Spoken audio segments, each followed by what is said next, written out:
Whenever I think strategy games, I'm usually thinking of a real-time strategy game like Age of Empires, turn-based 4X like Civilization, or something crazy like one of Paradox's grand strategy titles like Crusader Kings. However, these demos I played from Next Fest don't really fit into any of those categories, but are still worthy of that strategy moniker. For those who don't know, Next Fest is an event that allows potential players to try out demos from a ton of upcoming games off their wishlist, or finding and trying new games they've never heard of. This is my continuing coverage of Next Fest. If you'd like to see my take on some narrative-rich experiences, then please check out the video in the card above. As always, let me know what your thoughts are, or what you played from Next Fest in the comments below. Without further ado, let's get to it. Endemic Creations wanted to make something not based on real-world situations this time, and developed a game about surviving in a post-apocalyptic, zombie-infested world. Immediately upon seeing this when I came across it a few months back, I was intrigued. I played Plague Inc. on my phone, but never really got into it that much. However, I played a decent amount of Rebel Inc., which we got in Humble Choice some time ago. Despite being a continuation of what would happen after the Necroa virus almost wiped out humanity in Plague Inc., it's clear that After Inc. has a lot more in common with its Rebel Inc. sibling rather than the former. The map is a small select area similar to Rebel Inc. In Rebel Inc., the devs were able to set up fun layouts for troop movement and setting up choke points. Those strategies are still necessary here in order to defend against zombie threats, but there's more to it than just eliminating the enemy. Once again, similar to Rebel Inc., your people have certain needs to be met. However, in this game there are several more resources to manage in order to keep the population's morale high, as well as your authority over them. Wood is necessary for construction, but also keeping a fire going to stay warm. Water and food are essential, with some land only being able to support certain types of food. In the winter, making sure you're stocked is especially important since you can't grow food during the cold season, and obviously the villagers need more wood to stay warm. Their morale is also dependent on other things such as the aforementioned fire pit, but also other luxuries as life becomes more stable: kitchens, taverns, town halls, and toilets. Actually, you know what? That last one is a necessity, not a luxury. However, if you can't keep the people happy, then you lose. Close zombie proximity is another thing that will make your people scared. In order to placate them, fighters need to be trained to tackle the zombie menace. On easier difficulties, the zombies will be relatively dormant. They stay shambling in their spawn locations and await to be attacked. However, on harder difficulties, your expansion will alert the zombies and they'll come shuffling your way for tasty brains. This is where expanding properly is important, and setting up your fighters in specific spots can make or break your defense.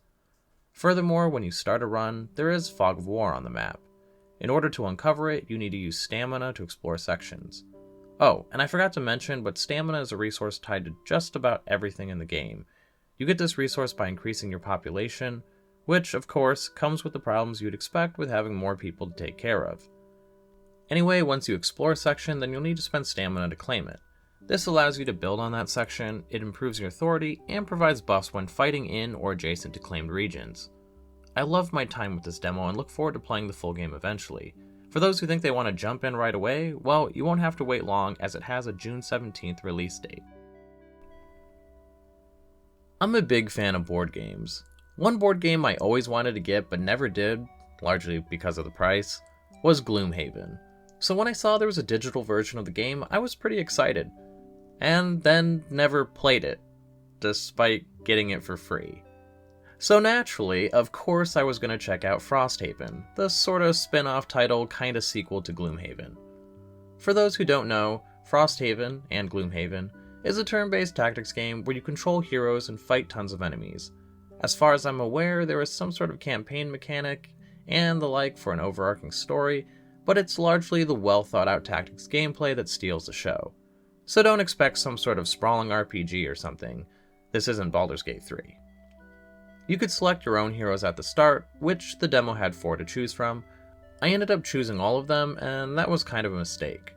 Obviously each of them have their own abilities, but players can customize their starting equipment along with their life goal, which basically just determines what in-game goal to work towards for a reward.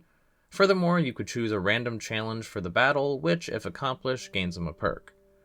The combat is unlike anything I played before. Each hero has their own deck of cards which act as their special abilities and actions in a round. Every round, each hero needs to choose 2 cards. However, and this is really important, The first card they choose determines their initiative as dictated by the number in the top left of the card. This constantly tripped me up because I kept on assuming whichever card was the lowest was my initiative value. Obviously, this is to give the player some level of control for if they want to try and act sooner or not. After those cards are selected, there are 2 actions on each card, a top and bottom action. Every round, a player needs to perform 1 top and 1 bottom action. The top action usually seemed to be more powerful from what I could tell, so you need to be careful in your action choices. Furthermore, each action has a main action or a default action. The default action is usually weaker, but it may be something worth choosing given circumstances, or perhaps the main action's effect might burn the card and you want to prevent that. You can also burn cards to mitigate damage, however, this is a dangerous balancing act. If you end up running out of cards to play each round, then the character is exhausted and is no longer in play. So players need to be careful with how they spend their cards, when to rest to recover discarded ones, and how to combo actions together appropriately. Overall, I was quite impressed with this, and I can see why so many people love Gloomhaven. There seems to be a lot of tactical depth that can be challenging. As I mentioned, I chose to play all 4 heroes, and that was just too much to start with. There were too many abilities, and trying to think about how they synergize properly was a lot. Although the hardest thing for me was the overwhelming amount of iconography to understand. Usually the game has enough tooltips to explain things, but not always. And it's just information overload besides. I'm sure with more time playing the game, this won't be an issue. While I enjoyed my time with Frosthaven, and I definitely look forward to playing it, I think all this really did was tell me that I need to stop sleeping on Gloomhaven. Anyway, for those who have already had their fill of Gloomhaven, then try out this demo. Unfortunately, there is no set release date, but it seems like the game will release first in early access and be there for about a year before hitting full release.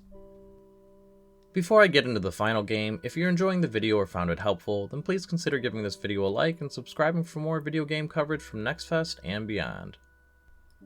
And what might be more of a puzzle strategy game is Craftlings, clearly inspired by the likes of Lemmings and I'd also guess Kingdom. Craftlings take place over a series of levels, each with their own objectives. In the first of the 2 maps the demo had to offer, you needed to repair the siege workshop to attack a giant octopus guarding the waters. In the second map, skeletons dotted the map and needed to be eliminated. To complete these objectives, the players need to manage their small band of Craftlings. These little guys spawn from a portal and immediately start walking in one direction. They'll continue to walk in that direction until they bump into something that stops them and causes them to turn around. Or they'll walk off a cliff and die. Luckily, there's a variety of ways in which the player can influence the Craftling's path. The simplest solution being to click on the worker bee in question, and that will turn them around on the spot. However, that level of micromanagement would be a bit taxing.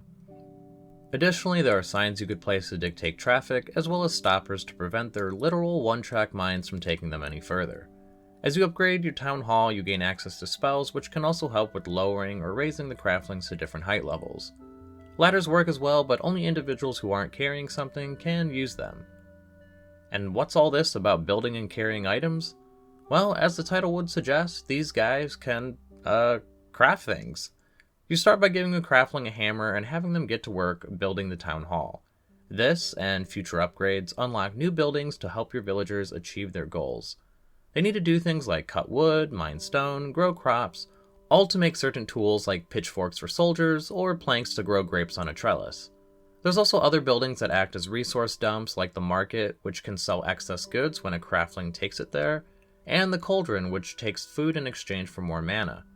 Also, there are lifts to transport goods to higher places, which is essential since, as mentioned, the guys can't move up and down ladders while holding something. As I mentioned, there was also some combat, but it was barely touched on in the demo. Players will have to create equipment for their villagers to fight with and send them off to fight against monstrous beasties. There's some random chance for the fighting, but you could do things such as providing them with spell buffs to ensure success.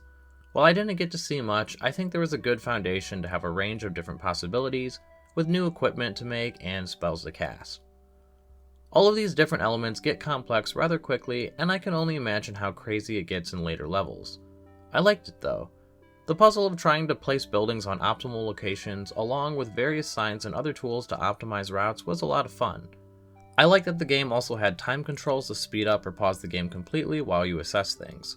I never played Lemmings that much, but I do remember being frustrated as a kid because I couldn't react fast enough before they went and got themselves killed. Greatly looking forward to seeing what they do with this game.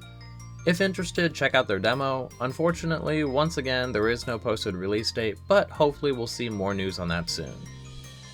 If you managed to play any of these demos or any other games, then let me know your thoughts in the comments below.